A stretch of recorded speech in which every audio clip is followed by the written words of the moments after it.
5 సంవత్సరాల వరకు పార్లమెంట్ సభ్యుడు ఏం చేయాలి, అసెంబ్లీ సభ్యులు ఏం చేయాలి, ప్రైమ్ మినిస్టర్స్ ఏం చేయాలి, ముఖ్యమంత్రులు ఏం చేయాలి, పోర్ట్ఫోలియోలు మినిస్టర్స్గా ఇచ్చి దాన్ని ప్రజాస్వామ్యం అంటారు. అదేవిధంగా ప్రజల సమస్యలని దాని మీద డిస్కషన్ చేసుకుంటూ అవసరాలను బట్టి కావాల్సిన డబ్బులు ఇచ్చుకుంటూ ఫండ్స్ ఇచ్చుకుంటూ వాళ్ళని డెవలప్ చేసేది ఒక రకం. దాంట్లో భాగంగానే గతంలో కాంగ్రెస్ పార్టీ సోనియా గాంధీ గారు తెలంగాణ ఇచ్చిన తర్వాత కీర్తిశేషులు మన్మోహన్ సింగ్ గారు కూడా ఎంత ఇబ్బంది అయినా పార్లమెంట్ డోర్స్ బంద్ చేసి బిల్ పాస్ చేశారు. ఎందుకు? వందలాది మంది చనిపోయారు. మన 40 సంవత్సరాల కోరికను తీర్చుకోవడానికి మన అందరి ఆవేదనని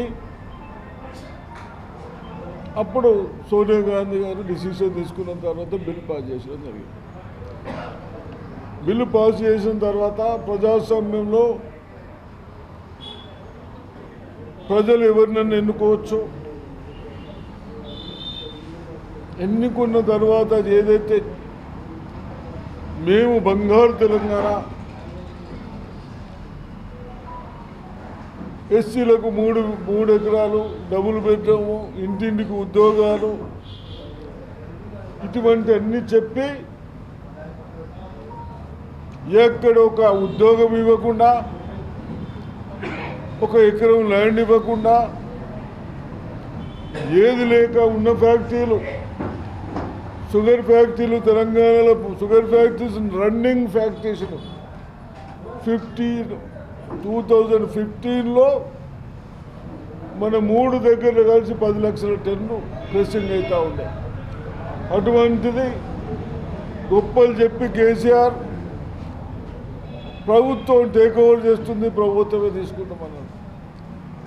ఈ దరిద్రులు చెప్పిన మాటలు ప్రజలు రైతులు నమ్మి మరి ఓట్లు వేశారు. వేసిన తర్వాత దాన్ని 360 కోట్లు డ్యూస్ అయినాయి. అప్పుడు కేవలం పవర్ ప్లాంట్ కొరకు 8-9 crores తీసుకుంటే 360 అయితే వాళ్ళు బ్యాంకర్స్ తోటి మాట్లాడి 1 time సెటిల్మెంట్ అని 190 crores ఫైనల్ చేశాం. చేస్తే ఇప్పుడు షుగర్ కేన్ పెట్టాలంటే ఇంకా 2 years తర్వాత కానీ మనకు కేన్ రాదు. అంటే ఇవన్నీ దుర్మార్గం పనులు ఎవరు చేసిండ్రు? కేసీఆర్ గారు ముఖ్యమంత్రి ఉండగా వాళ్ళు చేసిన పనులు. బంగారు తెలంగాణ అన్నీ అందరికీ అప్పుడేమో తెలంగాణ వచ్చే వరకు అందరిని మభ్యపెట్టాడు, ఇంక్లూడింగ్ ప్రెస్. తెలంగాణ వచ్చినాక ఎక్కడైనా ప్రెస్లు రాస్తే నీ ప్రెస్ ఎట్లా నడుస్తుందని ఎందరికో భయపరిచిన రోజు. కాబట్టి ఈరోజు ఆయన పుత్రుడు, సుపుత్రుడు ఒక్కడే ఉన్నాడేమో, ఆయన పుత్రుడు కేటీఆర్ గారు మేము ఏదైతే చెప్పినామో ఒకటి చేస్తూ వస్తున్నాం. మొన్న మీరు 15,000 ఇచ్చారు అంటే మీరు 10,000 ఇచ్చారు, మేము 12,000 ఇస్తున్నాం. మీరు బోనస్ ఇవ్వాలి, మేము బోనస్ ఇస్తూ ఉన్నాం. మేము ఏదైతే ఊరు పిల్లలు భూమి లేని వాళ్లకు, ఉపాధి హామీ పనికి పోయేటి వాళ్లకు సంవత్సరానికి 12,000 ఇస్తామన్నాం, 12,000 ఇస్తా ఉన్నాం. ఇండ్లు కట్టుకోవడానికి ఒక్కొక్క కాన్స్టిట్యున్సీకి ఈ దరిద్రులు ఏం చేసారే, ఆ డబుల్ బెడ్రూమ్ కడితే అది కూడా క్వాలిటీ లేదు, ఎక్కడైనా కట్టినాయి కూడా. మేము ఇప్పుడు ఏం చేస్తున్నాం, కాన్స్టిట్యున్సీకి 3,500 అంటే బడ్జెట్ 150 crores. ఇవన్నీ ఎవరి కొరకు చేస్తున్నాం? మన భవిష్యత్ పిల్లల కొరకు కానీ, బీద వాళ్ళకు కానీ, అదేవిధంగా చిన్నవాళ్లకు ఇంకా ఎక్కడైనా సాయం కావాలంటే అవన్నీ చేస్తూ ఉన్నాం. మీరు అవన్నీ పక్కన పెట్టేసి కేవలం మీ స్వార్థాల కొరకు మీరు చేశారు. ఇవన్నీ ఇప్పుడు ఇబ్బందులు ఎందుకైతే ఉన్నాయి? మీరు బంగారు తెలంగాణను చెప్పి ఎవరైతే మాట్లాడతారో వాళ్ళందరూ నోర్లు మూపించి కేసులు బుక్ చేయించి మీ స్వార్థాల కొరకు పనికిరాని ప్రాజెక్టు కట్టి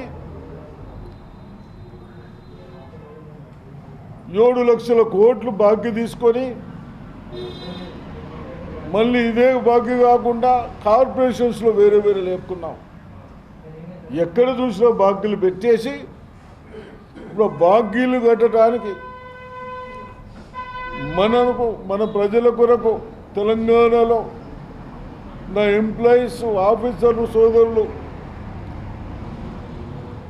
వాళ్ళు ఏదైతే వర్క్ చేస్తూ ఉన్నారో వాళ్ళకు 6,500 కోట్లు అయితే అన్నారు మంత్లీ సాలరీస్.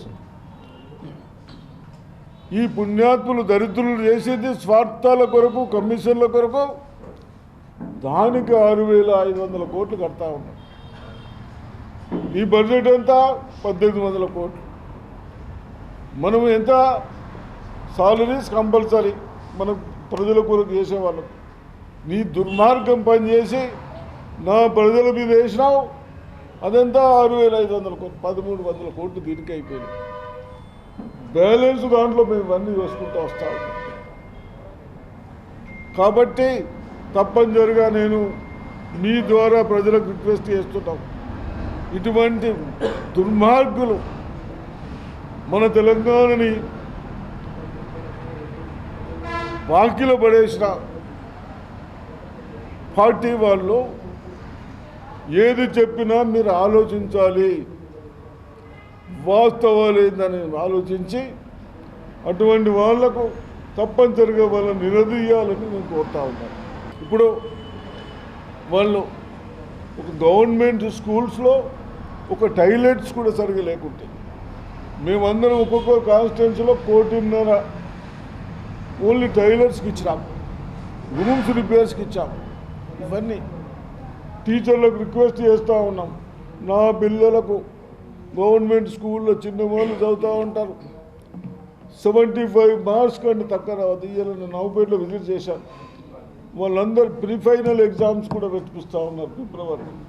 అంటే మేము వాళ్ళందరికీ నా పిల్లలు, నా గరీబుల పిల్లలు భవిష్యత్తు జడగొట్టే కానీ రిక్వెస్ట్ చేసుకుంటూ అక్కడ కావాల్సిన అన్ని సౌకర్యాలు చేస్తున్నాం. మీరు ఇంకా మౌనం అనేదా? మీరన్ని తప్పులు చేసి నా దగ్గర బోధన కాన్స్టిట్యున్సీలో మీరు చేసిన పని ఒక్కటి, ఒక కాలువ ఉంటే ఒక కాలువ 20 ఇయర్స్లో కాలువలు చేయాలి. ఇటువంటి దుర్మార్గులు ఇంకా మాట్లాడద్దు.